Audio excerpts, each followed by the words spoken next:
ان تمام باتوں کے درمیان اب آئیے کہ امت مسلمان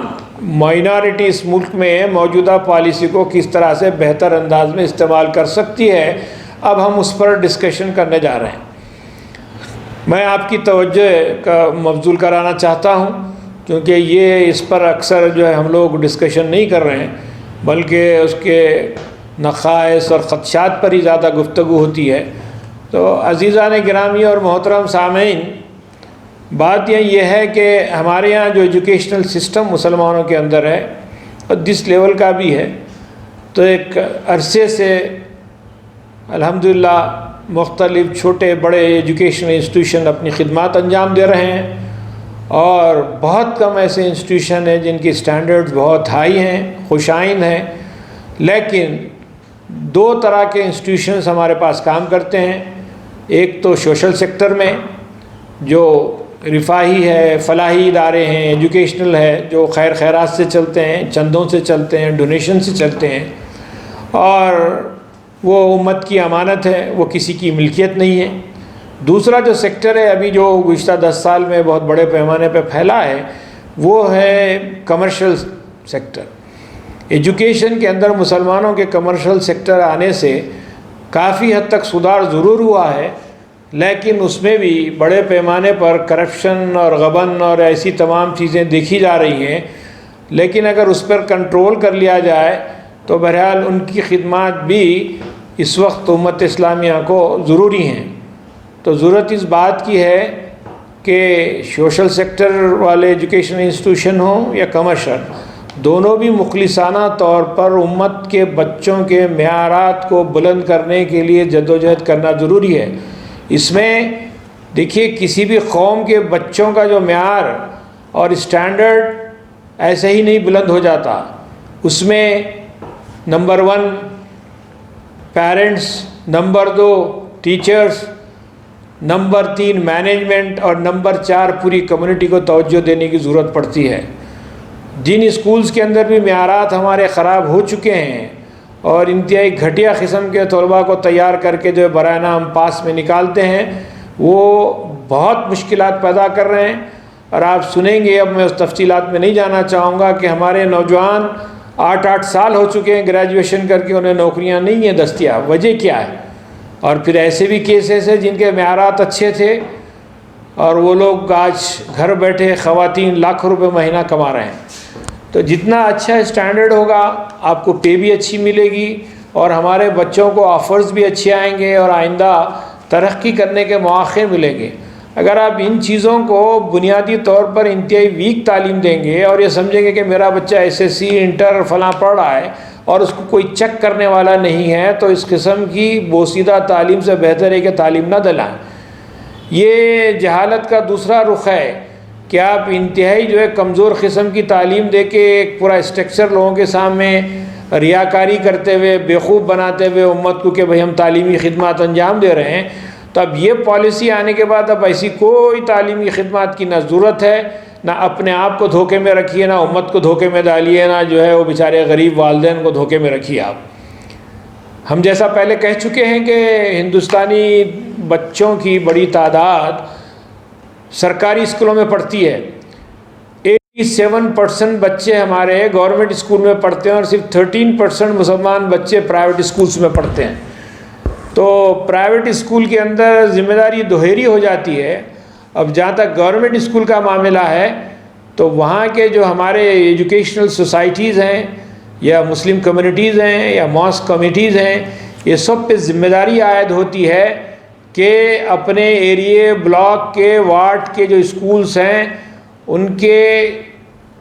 ڈیولپمنٹ کے لیے، ان کے ایجوکیشنل اسٹینڈرڈ کو بلند کرنے کے لیے حکومت سے تعاون حاصل کریں، اور مقامی الیکٹڈ جو MLAs، MPs، کاؤنسلرز ہیں، ان کو لے کر جو ہے پابند بنائیں ٹیچرز کو اور مینجمنٹ کو کہ وہ اسٹینڈرڈ کو بلند کریں۔ تو یہ محنت آپ کو کرنی پڑے گی، ورنہ اس کے علاوہ جو ہے پھر آپ کے پاس اگر یہی سلسلہ چلتا رہا تو ناخواندہ نیم پڑھے لکھے لوگوں کی کروڑوں کی تعداد نکلتی رہے گی، جو بے بس رہے گی، مجبور رہے گی، لاچار رہے گی۔ ہم نے اس معاملے میں لاہ عمل کے سلسلے میں بڑی تفصیلات اپنے کتاب میں لکھی ہیں، اور کئی اس میں نکات کو ہم نے شامل کیا ہے، جیسا کہ نالج ایکسچینج جو ہے آپ کا جو ایک پلیٹ فارم ہونا چاہیے، 5 10 اسکول کے جو ہے نالج ایکسچینج پروگرام خود مسلمان کمیونٹی اپنے رکھ سکتی ہے، اور آئی ٹی ہبس کے اندر خاص طور سے جو نئے انوویشنز ہیں اور ڈیجیٹل ٹیکنالوجی کے ہیں، ڈی کوڈنگ کے ہیں یا روبوٹک ہیں، آرٹیفیشیل انٹیلیجنس ہے، اس طرح کے کورسز کو آن لائن بھی متعارف کرانا پڑے گا تاکہ ہمارے اسٹوڈنٹس کا جو ہے معیار بلند ہو سکے۔ ایک اور بات جو اہم ہے اس میں وہ یہ ہے کہ مسلمان کتاب سے دور ہو کر صدیاں گزر چکی ہیں۔ یہ عجیب شومی قسمت ہے کہ بھئی مسلمانوں کو کتابوں سے بڑی ہی نفرت نہیں، بلکہ مسلمان چاہتا ہی نہیں کہ ہاتھ میں کوئی کتاب لیں۔ ہر گھر میں دیکھیے آپ،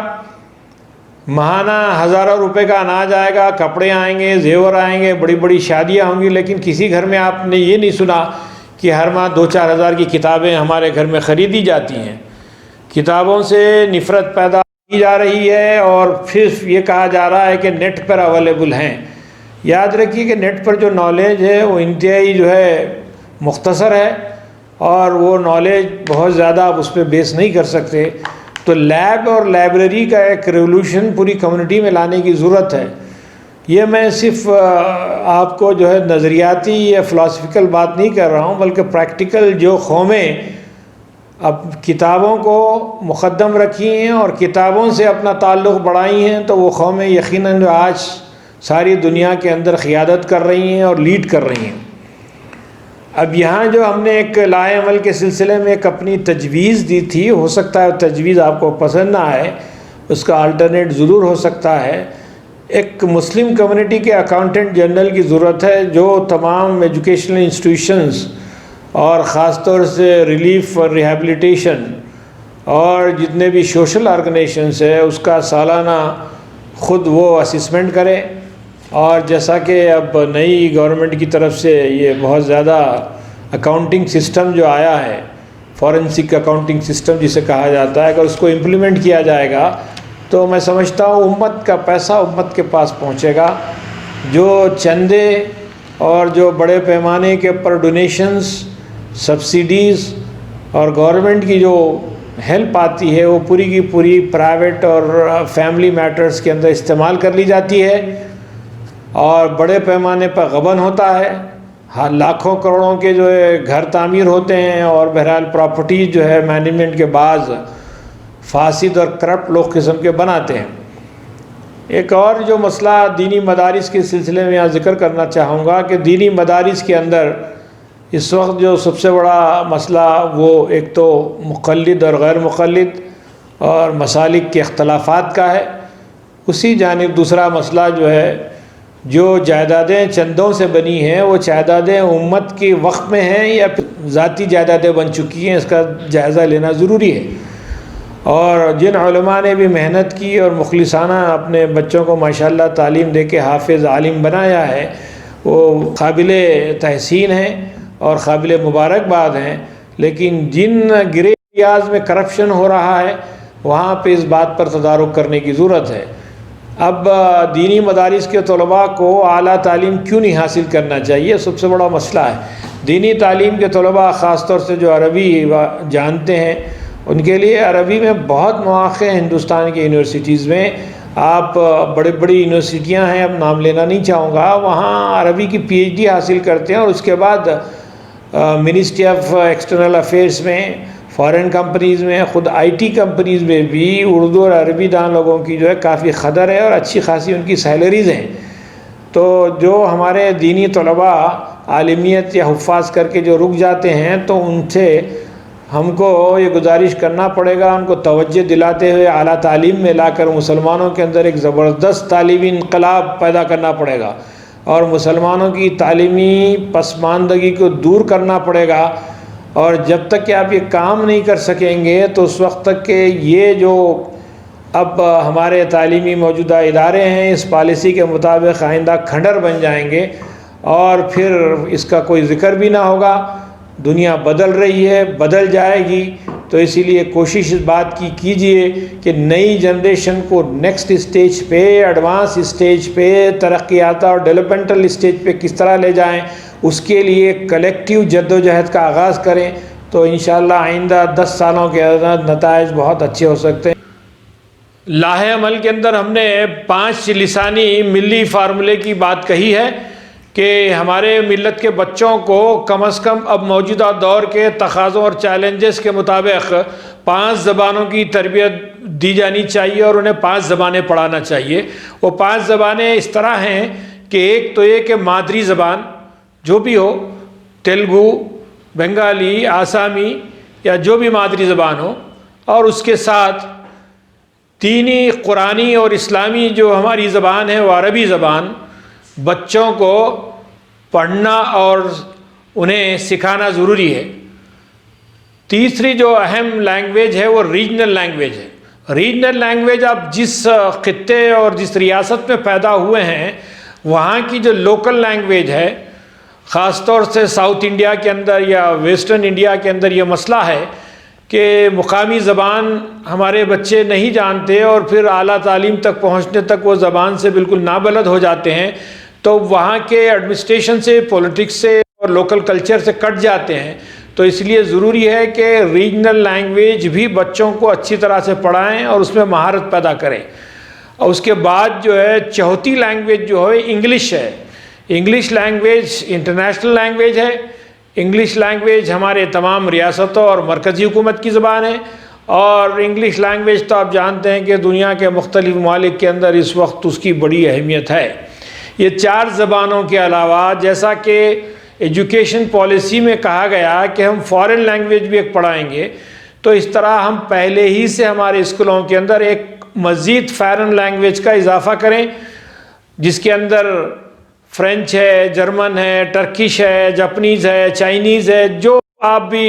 اپنے بچوں کے لیے پسند کرتے ہیں اس کو بھی آپ شامل کریں۔ تو اگر 5 لسانی فارمولے پر آئندہ نسلوں پر اگر ہم محنت کریں گے، انہیں پڑھائیں گے، تو انشاءاللہ تعالی 15 تا 20 سال کے اندر ہمارے امت کے بچے بہت ہی اعلیٰ معیار کی تعلیم حاصل کریں گے اور دوسروں کے مقابلے میں کمپیٹ کرنے کے قابل بنیں گے۔ شکریہ۔